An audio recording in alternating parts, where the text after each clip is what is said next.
এখানে আইএসএফ এর খাবার সব এখানে যা খেয়েছে তৃণমূলের লোকে সব বেশি হাত দেখেছে। টোটাল যে এমপি ভোটটা হলো না, ওই এমপি ভোটে আমরা যথারীতি রাজনীতি করেছিলাম এবং লড়াইও দিয়েছিলাম। টোটাল 900 কটা পোল হয়েছিল ভোটে, আমি এজেন্ট ছিলাম। 573টা পেয়েছে আইএসএফ, 274টা পেয়েছে টিএমসি, একটা পেয়েছে বিজেপি। মানে ভোটার আছে গ্রামে যারা ঘর পেয়েছে, যারা নেতৃত্ব দেয়, তাদের বউ আর ছেলে যদি ভোট দিত, মনে হয় আমার মধ্যে 500 ভোট পেত। যারা নেতৃত্ব দেয় তাদের বউরা ছেলেরা আমাদের দিকে ভোট দিয়েছে, এটা আমি গর্ব করে বলতে পারি। 573টা ভোট পেয়েছিলাম। এখানে কোনো টিএমসির কোনো চ্যাটা নেই, যা হচ্ছে আইএসএফ। আমাদের এখানে আইএসএফ এর আজকের হারিয়ে চললো 4 থেকে 6 হাড়ি বললাম। ওই টিএমসির লোকই বেশি হাত দেখে গেল। তাকে কি আর হাত ধরে কি আর তুলে দেওয়া যায়? তুলে দেওয়া যায় না। আর সেটা ময়দানে দেখা যাবে।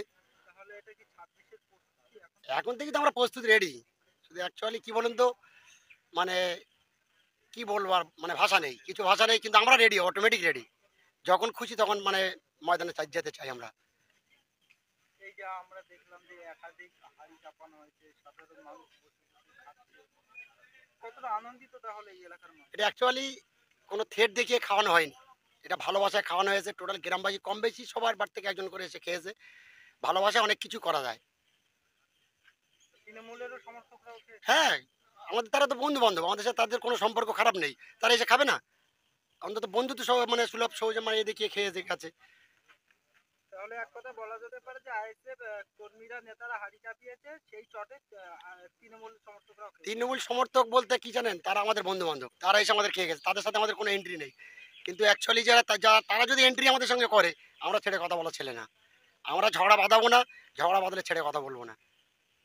শওকত মোল্লা রোজ ভাঙড়ে এসে হুঁশিয়ারি দিচ্ছে, ভয় লাগছে না? ওরকম হুঁশিয়ারি আমাদের সবসময় দেয়, সবসময় দেয়। আমরা ছোটবেলার জন্মগত হুঁশিয়ারি খেয়ে খেয়ে মানুষ, ওরকম হুঁশিয়ারি কিছু মনেই করি না আমরা। এই আজকে নওশাদ সিদ্দিকী তো ভাঙড়ে আছে, গিয়েছিলেন? আমার যাওয়াই নি, যেহেতু আমাদের এদিকে অ্যারেঞ্জমেন্টে ছিলাম, আমাদের যে লোকজন গেছিল। বেশ, আপনার নাম? আমার নাম বশিরুদ্দিন আহমেদ, 137 নম্বর বুথ, দেহাত। আমরা নওশাদ ভাইকে ভালোবাসি, ওই উদ্যোগে ব্যানার মারা হয়েছে, ওই জন্য খাওয়া দাওয়ার আমাদের পরিস্থিতি চালিয়েছি। জন্য আজকের এই খাওয়া দাওয়া আমাদের ব্যানার মারার জন্য এই খাওয়া দাওয়া। কত হাড়ি চাপানো হয়েছে? কম করে 4 থেকে 6 হাঁড়ি আমরা চাপেছি আজকের। সব নিজের গাড়ি পাওয়া যায়, কারোর ধার করে হলো না যে ওখান দিয়ে টাকা, ওখান দিয়ে ওর মার ওর ধর, এরকম টাকা নেই। কেন তৃণমূলের নেতা কর্মীরা তো সেখানে বিরিয়ানি বা হাড়ি চাপাইছে? ওইসব ফাও টাকায় আমরা ওইসব করি না, আমাদের সব যা হয় সব নিজের গাড়ি পাওয়া যায়, রক্ত ঘামের পয়সা দিয়ে 10 টাকা 20 টাকা এইসব চাঁদা পয়সা দিয়ে। সব ফাও, সব জমির টাকা, এখানকার টাকা ওখানকার টাকা, ওর পাইপ চুরি করা টাকা, এইসব টাকা নেই আমাদের। তাহলে আপনাদের কি 26-এর প্রস্তুতির? প্রস্তুতি মানে এখন থেকেই রেডি, যখন খুশি তখনই।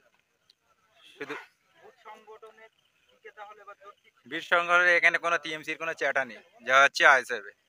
আমাদের এখানে আইএসএফ এর আজকের হারিয়ে চললো 4 থেকে 6 হাড়ি বললাম। ওই টিএমসির লোকই বেশি হাত দেখে গেল। তাকে কি আর হাত ধরে কি আর তুলে দেওয়া যায়? তুলে দেওয়া যায় না। তাহলে আইএসএফ এর চটে বসে তৃণমূলের লোক খেয়ে গেছে। তৃণমূলের লোকই খেয়ে গেছে।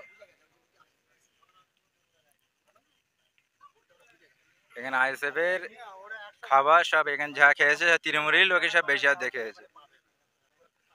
বেশ, আপনার নাম? আমার নাম সালাউদ্দিন মোল্লা।